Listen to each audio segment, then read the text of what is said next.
மரக்காணத்தில் ஏற்பட்ட விஷ சாராய மரணங்களின் அதிர்வு ஏற்படுத்திய உணர்விலிருந்து தமிழகம் மீள்வதற்கு முன்னதாகவே கள்ளக்குறிச்சியில்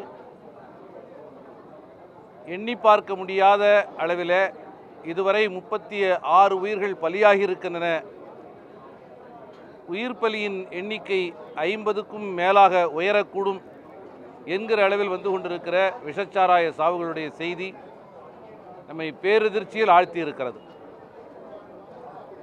விஷச்சாராயத்தை அல்லது மெத்தனால் போன்ற விஷத்தன்மை உள்ள வேதிப்பொருட்களை தயாரிப்பது, அதை விநியோகிப்பது, அதை விற்பதற்கு துணையாக நிற்பது என்கிற 4 கட்டங்களில் இந்த நிகழ்வுகள் நடக்கின்றன. உற்பத்தி, விநியோகம், விற்பனை, அதற்கு துணையாக இருப்பது. ஏனென்றால் இது ஒரு சட்டவிரோத நடவடிக்கை. இந்த 4 கட்டங்களில் நிகழக்கூடிய நிகழ்வுகளில் விற்று கொண்டிருந்த ஒருவர் மாத்திரம் கைது செய்யப்பட்டிருக்கிறார் என்பது போதுமானதல்ல. இதை யார் தயாரித்தார்கள், யார் விநியோகித்தார்கள்,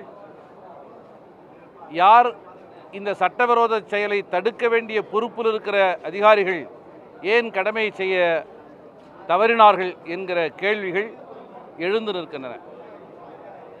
இளைஞர்களை போதையிலிருந்து மீட்க வேண்டும் என்கிற உன்னதமான நோக்கத்தோடு நம்முடைய மாண்புமிகு முதல்வர் இளைஞர்களின் கல்வி, நலன், விளையாட்டுத்திறன், பிற ஆற்றல்களை ஊக்குவிப்பதற்கான பல சிறந்த முயற்சிகளை, இந்திய அளவில் பாராட்டக்கூடிய முன்முயற்சிகளை எடுத்து கொண்டிருக்கிற இந்த தருணத்தில் ஆளும் அரசின் நோக்கத்திற்கு எதிரான திசையில் இந்த நிகழ்வுகள் நிகழ்ந்திருப்பதை வேதனையோடு விடுதலை சிறுத்தைகள் கட்சியின் சார்பில் சுட்டிக்காட்ட கடமைப்பட்டிருக்கிறோம்.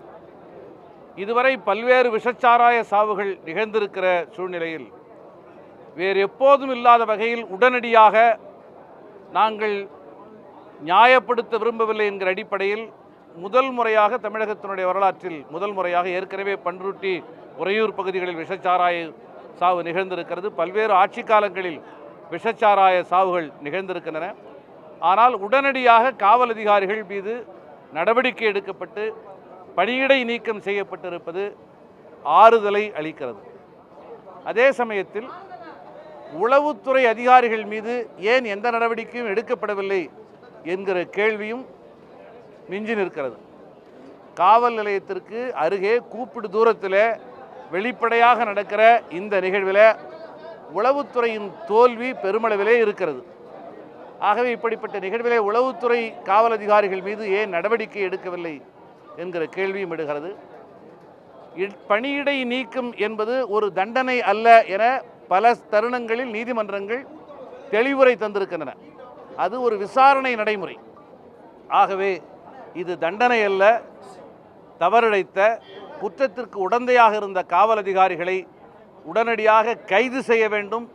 இந்திய அளவிலே விஷச்சாராய சாவுகளை கட்டுப்படுத்துவதில் தமிழக அரசு சிறப்பான நடவடிக்கைகளை மேற்கொண்டது, முன்னுதாரணமான நடவடிக்கைகளை மேற்கொண்டது என்கிற அளவில் தமிழக அரசினுடைய செயல்பாடுகள் அமைய வேண்டும் என்று விடுதலை சிறுத்தைகள் கட்சி சார்பிலே தமிழக அரசை வலிந்து கேட்டுக்கொள்கிறோம்.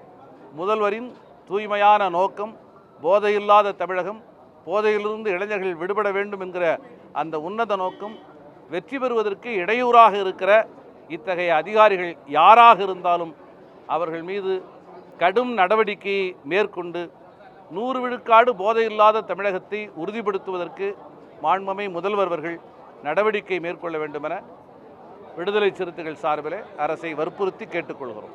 பாதகம் செய்பவரை கண்டால் நாம் பயங்கொள்ளலாகாது பாப்பா, மோதி மிதித்து விடு பாப்பா, அவர் முகத்தில் உமிழ்ந்து விடு பாப்பா.